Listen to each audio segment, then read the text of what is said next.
Back out on the kayak, this time in the ocean, and behind me, Adam from Die Hard Fishing. You guys know him. We're out here, we're gonna try for halibut and lingcod. So first time out in the ocean this year, and we're gonna try to use some live bait, and that's good. I just saw something bubble right here. So I'm gonna slap the sabiki on. I just saw some over here. Last week there was a ton of bait in here, and it's good because it looks like they're still in. And you know, if there's bait, we're gonna do some live baiting. I've been going in the bay a lot in this past week. I just finished my second semester of college, and so far it's been a really good start to the halibut season in the bay. So I'm gonna see if we can continue that in the ocean. It's been very windy out here, I've heard, so that made the water stay colder. And right now, at this time of year, the bite should be on over here, but it's not as good as it should be as of now. But it's picking up, so just gotta be patient with it.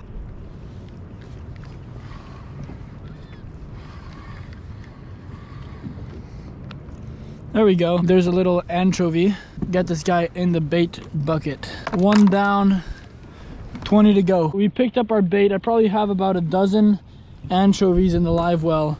And originally I had this halibut rig tied on here. So sliding snell knot with the octopus hook, and then going to a big old treble with the sliding hook, of course. But since we're using live anchovies, and those are pretty fragile and pretty small, I want to keep them alive longer. The treble hook weighs them down too much. So what I'm gonna do is I'm gonna take this rig off, and I'm gonna put on this other one that I brought just in case I was gonna catch some anchovies, because this is what I was expecting. So this one just has a size 1 or 1/0 octopus hook right there, and that's it. So no treble, no nothing else. That'll keep the anchovies alive longer, they'll swim more naturally, and should attract good fish. You know, big fish will just swallow the anchovy whole. So not really that much need for the treble in the back. So my rig right here, real simple. Got the sliding sinker going to a bead, going to a barrel swivel, going to my leader, which is just that single hook right there for the anchovies. 35 feet deep here. So I'll head over a little deeper, but I'll troll this guy over there and see if we can get a bite. But we're fishing, baby. Anything could happen now.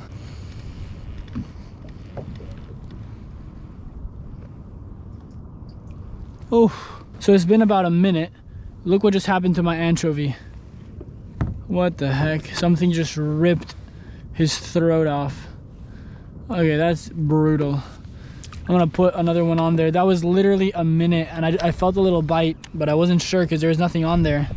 Something just assassinated him. Just ripped his throat straight out. Let's get another anchovy on here and keep drifting. Oh, I'm getting bit.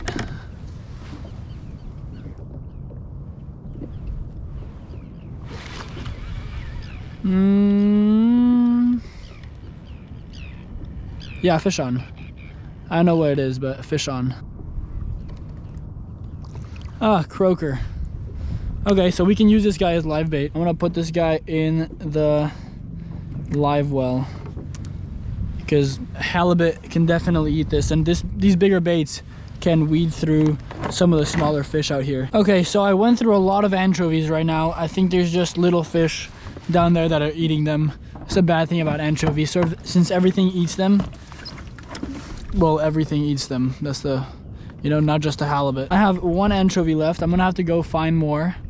But what I'm gonna do is I'm gonna slap this nice big croaker on there. If something hits this, it's probably gonna be a halibut or a lingcod. And meanwhile, I'm gonna go look for some more bait. So for this guy, I put the trap rig back on, hooked him once through the nose, and I'm gonna leave the other hook. I'm not gonna hook him, I'm just gonna leave it next to his tail.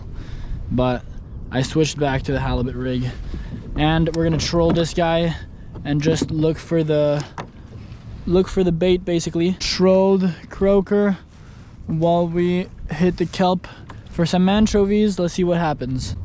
I have a couple if you want one. Yeah, can I get one? Yeah. Thanks.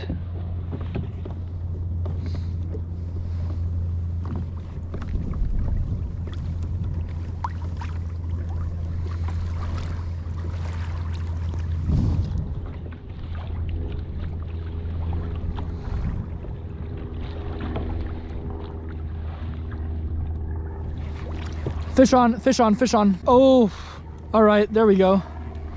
There's something on the croaker. I was about to get a live bait from Adam, and something just took this. Oh, it's good.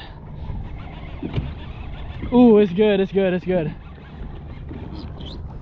All right, hooked up. Let's see. This is on the croaker, and that was a pretty nice sized croaker. So I think whatever has this is a good fish.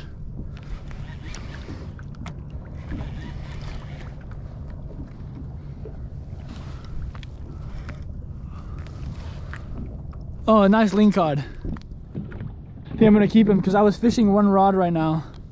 So I'll keep him and then I'll just keep going with just the one.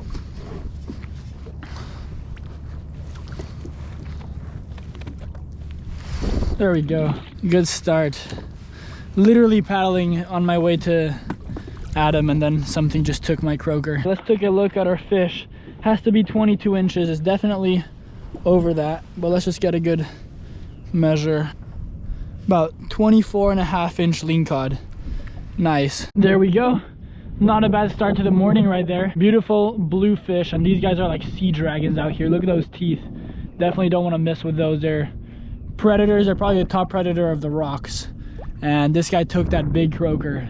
So I'm gonna send another live bait down, but just look at the beauty of this animal, and they are delicious and have a lot of meat on them as well. Very, very good eating fish. And these guys also put up a really nice fight. You know, it's not a huge fish, but you saw how it was peel and drag earlier. So nice. Keep this guy fresh right by the kayak. I'm gonna throw down an anchovy and see if we can get something else.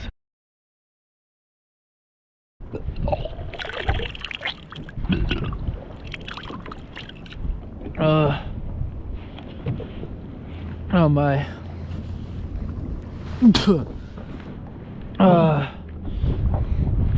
Yeah, it's pretty bumpy out here. I don't normally get seasick, but there you go. That was seasickness. And with the puke and the waves like this, I think I might start heading back in. That's it, no more fish. Heading back in. Slow day. I asked around, almost no one caught fish, so happy to end with this nice lingcod. Anyways, hope you enjoyed. See you next time. Tight lines.